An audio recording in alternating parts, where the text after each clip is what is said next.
Good morning. Welcome to Victorious Faith. I'm Cherry Campbell. For the last couple weeks, we have been talking about the effects of the cross, the effects of what Jesus did for us in his suffering, death, burial, resurrection, and exaltation to the right hand of God. We have many great benefits and effects available to us in our lives. As one, we've already said, we have the victory.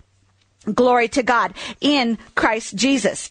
We are made free. And yesterday we talked about we have victory over death. It says in Revelation 1:18, Jesus said, I hold the keys of death. In 2 Timothy 1:10, it says, our Savior Jesus Christ abolished death. Another translation says he destroyed death. So he abolished death. He destroyed death. Hallelujah. In Hebrews 2:9, it says he tasted death. Jesus said in John 8:51, if anyone keeps my word, he will never see death. And the Jews answered him saying, you say, if anyone keeps your word, he will never taste death. So taste death, see death, that refers to the physical senses. And you can add on that feel death. Feel death. And Jesus said that we would not see, taste, or feel death. Why? Because Jesus tasted it for us. You know, in 1 Corinthians 15:55, it says, where, O death, is your sting? 56 says the sting of death is sin. Well, because Jesus took our sin, he also took the sting of death. It's like a little bee that he took the stinger out. He took the stinger out of death. Now, for the sinner, death has sting. There is immense sting. There is fear, there is torment in it. But for the Christian, there is no sting. For the born-again Christian, there is no sting, there is no sense or feeling of death. It is like becoming free. As we talked about, the definition of free means not confined, restrained, or restricted. And it's like taking off your coat. It's taking off a restricting, hot, heavy, burdensome coat. Taking it off and being free. You see, we are used to living in our natural body every day, but it's work. You've got to bathe it. You've got to wash it. You've got to fix it up. You've got to try to feed it and take care of it. And you've got to take it places everywhere with you that you go. Well, this body, even though we're used to it, it is a burden. But when you die, now remember, what is death? Death means separation. Death does not mean ceasing to exist. Now, the world might think it means you cease to exist, that when you're dead, you're dead. You no longer exist. That's not true. Your spirit and your soul are joined together. They leave your body and exist forever and ever and ever. Even your body will exist forever. It is temporarily laid aside. It is temporarily turned into another form as it converts back into dust. But it will be resurrected again, and it will be made a new body, glorified, immortal, not subject to death anymore. But you will get your body in the future when it is resurrected from the dead. So death does not mean cease to exist. It means separation. Separation from the source of life. Separation from the source of life. Now through Adam was connected to God. He was separated from God through sin. And Jesus reconciled us back to God.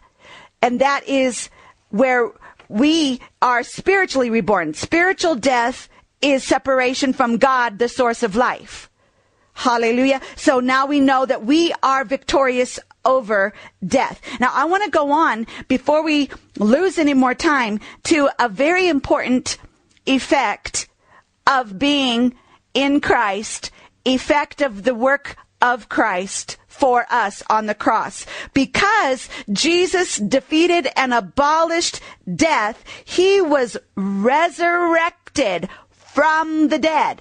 In the same way, we are also resurrected from the dead. We now are resurrected. And a lot of Christians think that all of the benefits of salvation come when we die and go to heaven. so that when we die and go to heaven, then we are healed. When we die and go to heaven, then we get blessed. Then we are abundantly supplied. Then we are made righteous. Then we are made holy. Then we become anointed. Then we have resurrection, eternal life. No, it is when you receive Jesus Christ as your personal Savior. You are born again. Then you become a new creation in Christ. And when you are in Christ, everything that Christ is and everything that Christ has is yours now. Of course, we have to learn it. We have to grow in it. We have to develop and mature in it. But that's why we're studying these. That's why we're studying, so we can learn, so we can grow, so we can mature in these things that we have already been given in Christ. So let us look at this one, so important. Number 9, resurrection life is in us now. Now, not when you go to heaven, now. Resurrection life is in us now. John 3:16, for God so loved the world that he gave his only begotten Son, that whosoever believeth in him should not perish, but have everlasting life. That is the Greek word Zoe. You probably have heard it. Z-O-E is how you spell Zoe. It is the life of God. It is everlasting. It is resurrection. It is the life of God. It is the life that God is, that God has. There's only one kind of life. It is God's life. And God gives you that life when you are born again. Glory to God. Romans 6:5 says, if we have been united with him like this in his death, we will certainly also be united with him in his resurrection. In his resurrection. Remember, we talked about the substitution and identification with Christ.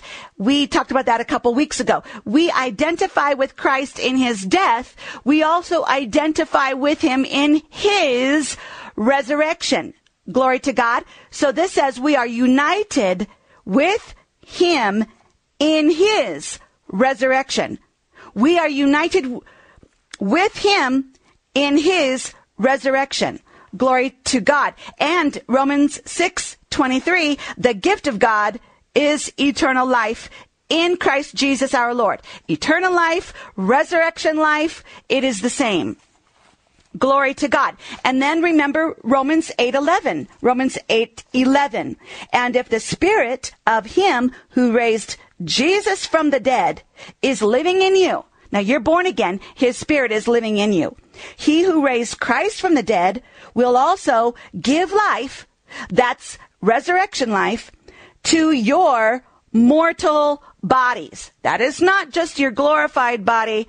This also says to your mortal bodies, through his spirit who lives in you. So he who raised Christ from the dead gives life, Zoe life, resurrection life to your mortal bodies. Also, 2 Corinthians 4:10.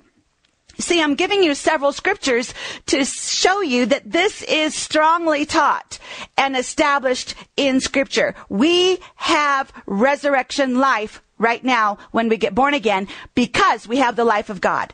Now, 2 Corinthians 4:10. We always carry around in our body the death of Jesus. Remember, identification? We identify with him in his death. So that, it goes on to say, so that the life of Jesus may also be revealed in our body. The life of Jesus is revealed in our body. Glory to God. That is the resurrection life. That is the same resurrection power that raised Christ from the dead. It is revealed in our body. Hallelujah. Glory to God. That was 2 Corinthians 4:10. Now, I want you to see resurrection power, resurrection life is in us right now. Right now. Right now. It is not something we will just get later when Jesus returns. when he resurrects all of those who are in him from the dead. Resurrection power is something we already have, that we received when we were born again. That same power that raised Jesus from the dead, that took him from the depths of hell and raised him to the highest of the high, overcoming all the power of darkness. That power is inside of you right now. Hallelujah. That's what it says in Ephesians chapter 1, verses 17 to 21. So let's look at Ephesians 1:17. I keep asking that the God of our Lord Jesus Christ, the glorious Father, may give you the spirit of wisdom and revelation so that you may know him better. Hallelujah. So I'm asking that right now for you and for me. God, we ask you to give us the spirit of wisdom and revelation so that we may know you better. We need to know you better so that we know better who we are in you. We need to know who we are in Christ. Glory to God. Verse 18, I pray also that the eyes of your heart may be enlightened. There's more understanding. Prayer for understanding. In order that you may know. Now there's three things he's going to pray that you may know. That you may know three things. Number one, that you may know the hope to which he has called you, or the hope of your calling. There needs to be a knowledge of your calling and the hope of your calling. Number two, the riches of his glorious inheritance in the saints. You need to know that. And number three, now this is where we're going to focus. Verse 19, that you may know his incomparably great power for us who believe. His incomparably great power for us who believe. That power, continue reading 19, that power is like the working of his mighty strength, which he exerted in Christ when he raised him from the dead. Now let me stop a minute. Can you think of what was the greatest, very greatest exercise of God's power? What in all of history was the very greatest exercise of God's power? Was it when he spoke and created the heavens and the earth and boom, they were there? Was it when he parted the Red Sea? Was it when he raised the dead? No, none of those things. We see it right here. The greatest exercising and working of the power of God was when he raised Christ from the dead. Why? Because he raised him from the lowest pit, the lowest of the low, and raised him up to the highest of the high. Not only that, but he had opposition. He had the opposition of the kingdom of darkness, the spirits of darkness. And he exercised his great and mighty power when he resurrected Christ from the dead, from hell, the lowest place in hell, to the highest high place in heaven.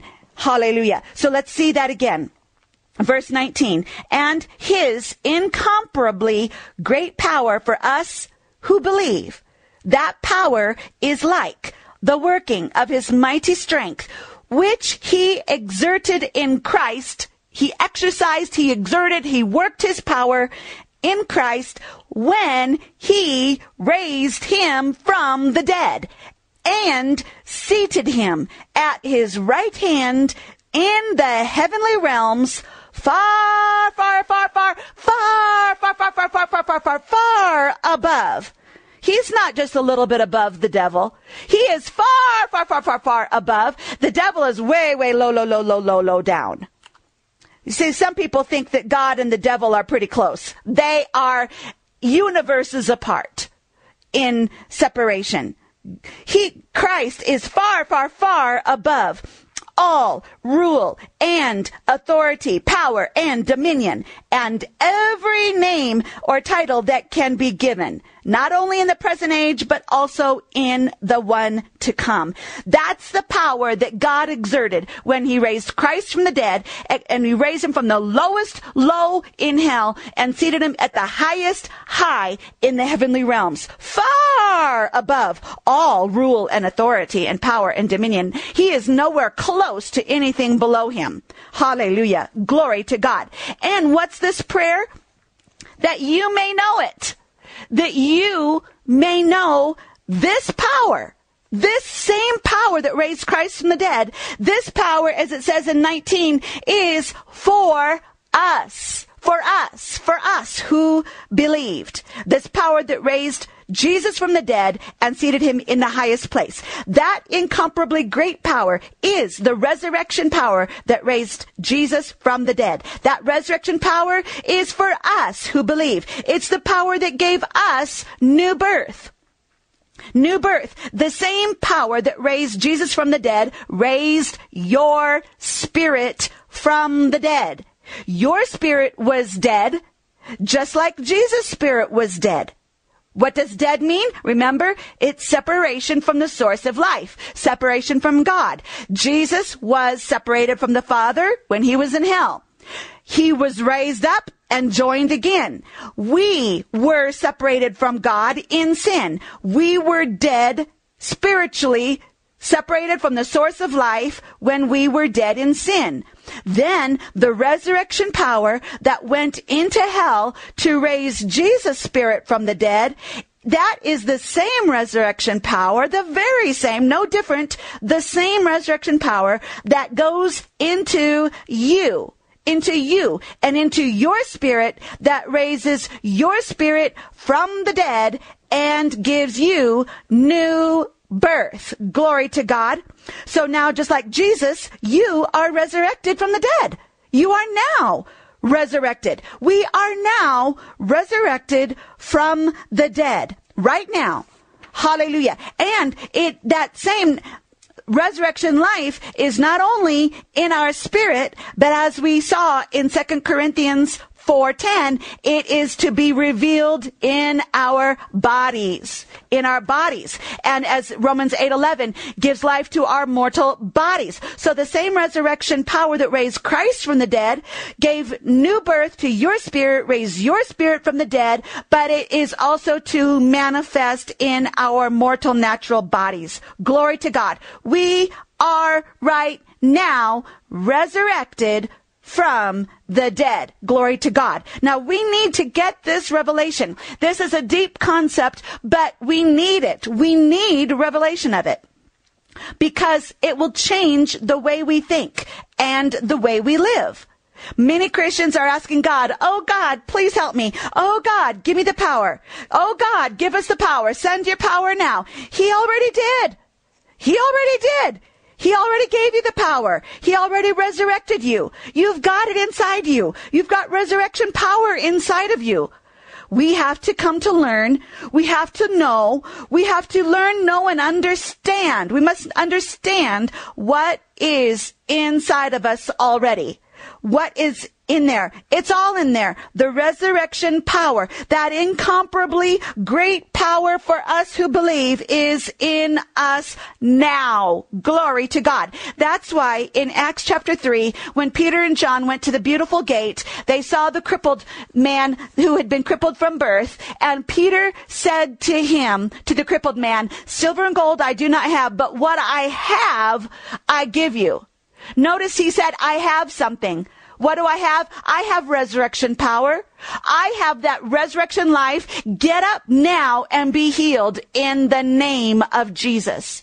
Glory to God. That power that raised Christ from the dead, Peter knew he had it in him, and he said, what I have, I give you. Now you get up. You arise. And I say to you today, in the name of Jesus, I say to you, arise in the name of Jesus. Arise out of that pit or that trouble or that depression or that sickness or that financial destitution. Whatever it is, arise now. Receive resurrection power in you now. Now, the key is learning about it. The key is to learn, to know, and understand that resurrection power that God has already given to us. The key is learning, and it is obeying, and it is faith. You see, those are the things that will draw from the power of God. The power of God lives in you because God is in you. The power of God lives in you because God is in you. Everywhere you go, God goes. God's power is inside of you. His wisdom is in you. His knowledge is in you. His joy is in you. His peace is in you. All that God is inside of you because God is inside of you when you are born again.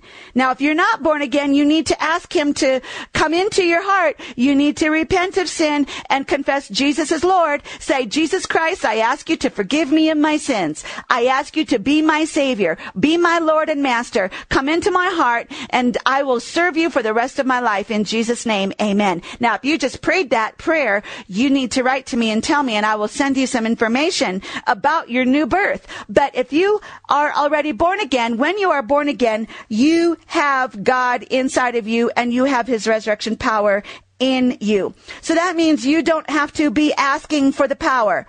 You must believe. Don't just ask for the power. You must believe in the power of God that's in you. It's there. Faith draws the power of God.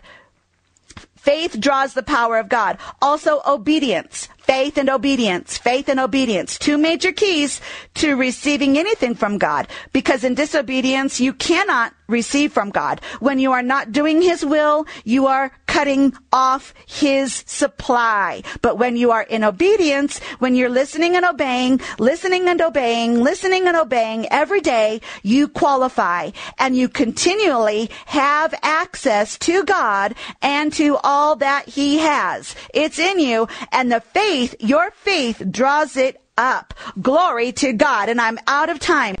Now, let me pray for you. In the name of Jesus, I plead the blood of Jesus over each and every one who is listening to me right now. Father, I pray that your blood covers and surrounds each person in Jesus' name. May you protect them from all harm, all danger, any accident in Jesus' name. And Father, I pray for those who have sickness or disease in their body. And right now, in the name of Jesus, I take authority over you, spirit of sickness and disease, spirit of infirmity. I command you to go now. Get out of their bodies in Jesus' name. And I command those who have pain or injury in the bodies, be healed in Jesus' name. I rebuke pain.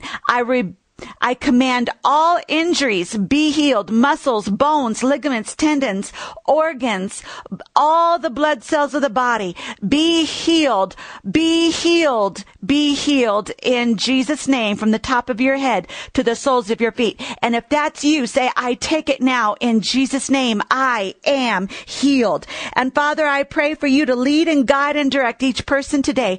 Guide them into the perfect place that you have for them, the plan that you have for their lives in Jesus' name. Father, I pray for financial breakthroughs. I command debts to be obliterated. I pray for your blessing to be released in Jesus' name. Now you follow the Holy Spirit today. You listen to his voice and you say, yes, Lord, and you hear and obey all day. In Jesus' name, amen. Also, another quick reminder that Colorado Springs, here we come. We are going to be there Saturday, June 21st. Saturday, June 21st at 6:30 p.m. We will meet at the Comfort Suites on North Academy Boulevard and I-25. Now, this is going to be a healing service, so if you need healing, or if you know someone who needs healing, or if you need prayer, come out to this meeting. We will lay hands on you, pray over you, believe God together with you. We will see God bring his healing power. Hallelujah. We have already heard wonderful testimonies of people who have been healed through these meetings. Glory to God. And we will continually always give glory to God. He is our healer. And we want to meet you. We want to meet you because we've heard from some of you and we want to get to know you personally. So come to our Colorado Springs healing service service on Saturday, June 21st at 6:30 p.m. at the Comfort Suites on North Academy Boulevard and I-25. It's actually on Kelly Johnson Boulevard. Kelly Johnson Boulevard. Glory to God. Come on out. In these meetings, it is our purpose to always cover the keys to walking in victory, the keys to overcoming every trial and trouble in our lives. So I know you have trials and troubles just like everybody else, but we have learned in this study that Jesus has given us the victory. In 1 Corinthians 15:57, it says, "But thanks be to God, He gives us the victory through our Lord Jesus Christ." But there are keys on how to receive the victory, how to get the victory. There is victory for you. Yes, no situation is hopeless. No situation is impossible. I want to encourage you with that right now. Your situation is not impossible. Your situation is not hopeless. Now, in the natural, they may be telling you it is, but with God, all things are possible. Your situation can turn around. You can be a winner. You can be victorious in your life. But I encourage you, you need to learn the keys. What are the biblical principles to receiving the victory in our lives? That's the topics that we cover in these seminars. We are always going from one point to another, but we are always talking about how to get victory, how to overcome trials and troubles in our life. Now, join me again tomorrow, and all day long, you go around saying, the resurrection power is in me now. Remember, God loves you. You are blessed and highly favored by the Lord.